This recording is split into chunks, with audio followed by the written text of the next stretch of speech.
Jrue Holiday was introduced this morning at 10 a.m., thus Danny being late to work. Yeah, I was there. I swear I was there.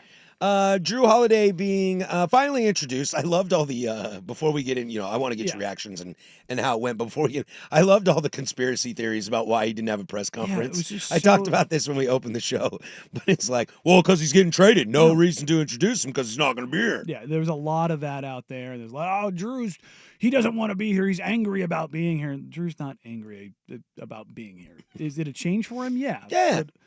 Yeah. Blazers PR wanted to do this sooner, but Jrue wanted to go home, and there was no reason to kind of force it. Off season, let him go. And when he was here, like you saw the social media video of him like coming here the first time, but that was on the day of Young Hanson's press conference. And the way PR works, you let your new draft pick have the day. Without a doubt. So you don't also bring in Jrue that day. You space those things out because you don't want them to live together. Right. Like Like the Blazers signed Blake Wesley. Again, it's kind of a smaller signing. He's 15th guy, but that had been in the works for a couple of days. Sure. They were going to let Dame's press conference on Monday carry the day, and then they do the Wesley signing the next day. Yeah, everybody does that for everything. Yeah, that's what I'm saying. For people that don't understand how that stuff works, you let the story breathe before you drop something else. It's like a nice bottle of California Cabernet. Oh, nice little fine bottle of Chianti. I'm joking. I'm not a big Cali Cab guy. Big, bold Cali Cab. Sound. I love it. What's Dusty's favorite sound? Close. Not quite that, though. That's me. That's a little more cheek. What'd you get from the presser today? Jrue say anything cool? Yeah, he ended the press conference and my Wi-Fi wasn't that bad because Dame was complaining about the Wi-Fi. And that's funny. Story. Full circle. For those that don't know, Dame was staying in Drew's place. He was renting his place when Jrue got traded and Dame got traded, and that's how we mentioned this before. It's typically how things work in the NBA. There's only so many houses in cities that can accommodate NBA players and their money and their tastes and their security and all the things that kind of go along with that. But Jrue was asked a lot about mentorship, and I don't think he got irritated about it, but this is like something that I've been saying. Jrue was not brought in here to coach up Scoot and Shea. He is brought in here to play, and he is coming here to play. I would hope so. I don't want to pay a guy too much money to not play, although I was listening during Sprague this morning, and I thought Brandon brought up a really great point. Then what are you doing with Scoot? I don't want to get into this. No. I don't know if I want to get into this. I'm more interested in just continue with the leadership stuff. I think this kind of lends into it. He's not opposed to the mentorship stuff. Sure. Like he very much is about it. And it was funny. He was asked, who were some of his early mentors, and he goes, "Oh yeah, no, I had a couple." I'm fascinated by this. Andre Iguodala with the 76ers, and he goes, "He was a jerk." But he seems so lovable. No, Iggy's a jerk, but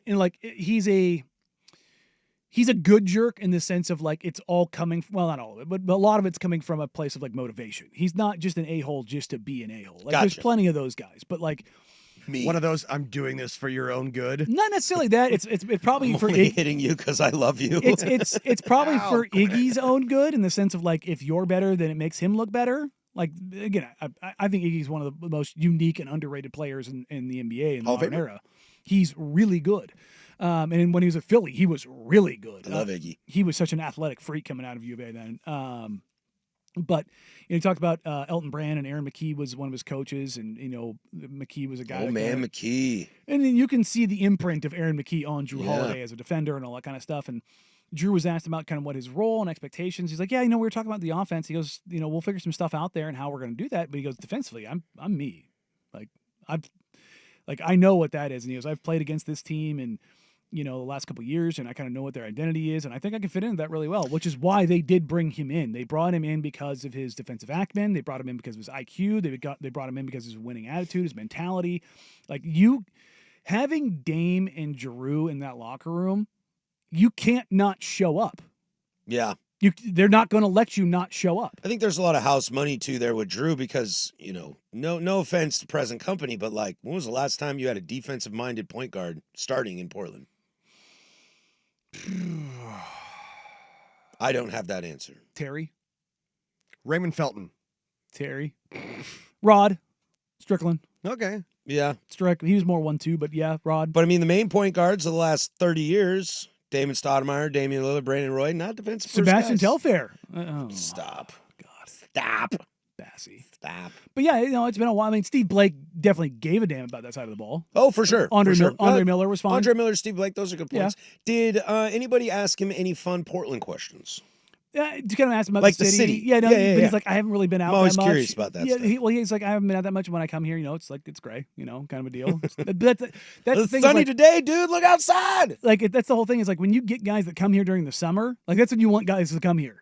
Is during the summer. You're like, it's great. This is why you stay here. This is why you come here. Like, this is in the wintertime, you're traveling all the time. Don't worry about it. But when you go on a road trip. The lake's beautiful down south. Well, you start a road trip in Phoenix and work your way up from LA and Utah, Sacramento, and then you end your 5-game trip in Portland in January. Yeah. And it's 43 degrees, pouring rain, black as death outside. You're like, this place sucks. Hey, but if you move your way north, it starts to taper down your expectations a little bit. Yeah, right. Sure.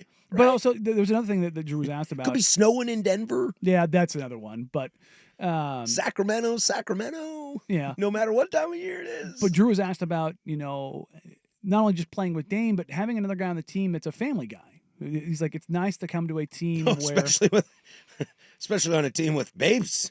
Well, babies. He's like, I don't know how many other guys here have kids. And Brooke Olsen was sitting next to me. Just kind of give it the like it's a young team, but he didn't stop Anthony Simons. But yeah, but I mean, Ant's also older than all those guys. Yeah, that's true. That's true. But Jrue said something to the point of like, not only a guy that I know, but a guy who has multiple kids. Mm-hmm. Like Dame has multiple kids. I have multiple kids. Jrue was doing borderline the press dad first, basketball player second. Yeah, I mean, Jrue was doing the press conference with one of his sons on his lap. It's great. Like it was like, like his family is very, very important to him, and like he said, it's nice knowing that I have another guy in the locker room that family is very, very important to him. Like that's the thing that matters to him, right? I want to know, where is the place in Portland I am most likely to run into Jrue Holiday that's not at a Blazer associated thing? It's a good question. I think Drew's a foodie, so I would imagine he'll hit some places. He'll hit some spots, some carts, maybe. Well, and the Blazers also have people that work for them that help kind of like facilitate. a mole on Alberta. You like Mexican food, bro? I mean, I'll buy. Maybe a Mother's. I mean, he's an LA guy, so I'm sure he's down with some tacos. Jrue, if you want to meet me at Mole on Alberta, I'll buy. We don't even have to talk basketball. We can just sit there and BS about the great city of Portland, Oregon. There you go. But no, I think he'll do fine here. I think everything will be. I mean, he's too much of a pro not to be fine here. I mean, he was in Milwaukee. What you saying about Milwaukee, bro? It's the same kind of a deal. It's off the beaten path. Algonquin for the good land. Totally, that too. I'll bet you Milwaukee is gorgeous this time of year. Yeah. Sure. Sunny skies. I bet you it's nice out. Go check that. I've been in Wisconsin in the summertime. It's don't get me wrong, it's nice, but it's giant lakes. The pond mosquitoes, lake mosquitoes. There's a lot of mosquitoes. In fact, I think the lakes are considered great. Oh, you've got the bigger ones up there. He's gonna go get him one of those Milwaukee butter hogs. Hell yeah, he is.